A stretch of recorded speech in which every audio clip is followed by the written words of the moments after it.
An important message about unions and how the Employee Free Choice Act could impact you and your family. Not too long ago, millions of Americans voted for a new president. Voters all across the country, after hearing from both candidates on the issues, made their selection in private. It's an American privilege. And wherever there's an important decision to make, we use the same secret ballot method we used when we elected our president. We study the facts, make our decision, and cast our ballot in private. No one looks over our shoulder, no one knows how we vote. Our privacy is protected. And that's the same process that's been in place for decades across America whenever employees decide whether or not they want to be represented by a union. They hear the arguments from all sides, ask their questions, and make their decisions in private.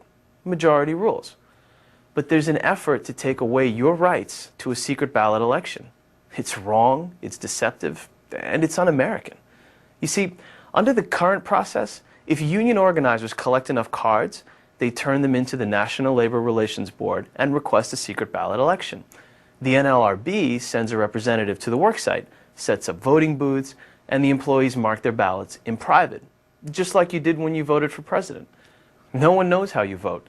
If a majority votes yes, then the union is designated as everyone's legal representative, and if a majority votes no, then the union loses. It's simple, it's fair, it's private. If a new proposed law were to pass, the secret ballots would be eliminated.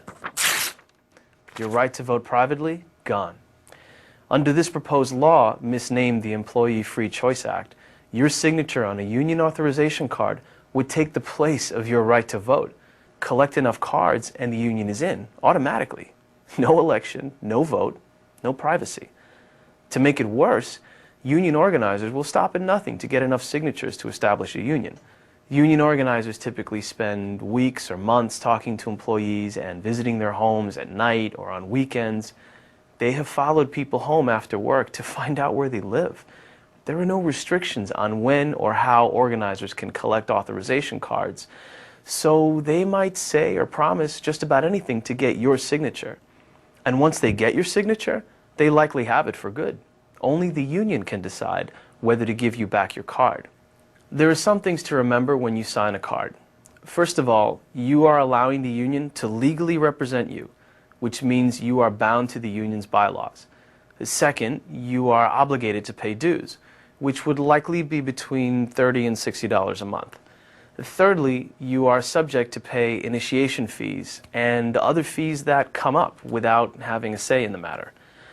And lastly, the union can file charges against its own members and conduct legal hearings if they believe someone isn't following the rules. That's right, they can file a complaint against you and even fine you for things like refusing to strike. You've probably had some family or friends who have recently lost their jobs because of the tough economy. Did you know that within the past 10 years, almost 200,000 workers have lost their jobs because of labor disputes?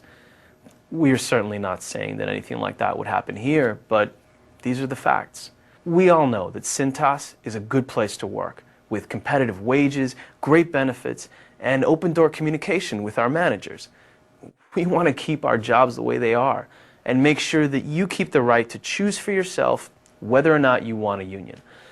So make sure you know what you're signing before you sign a union authorization card. Thanks for listening and for taking time to learn about this important subject.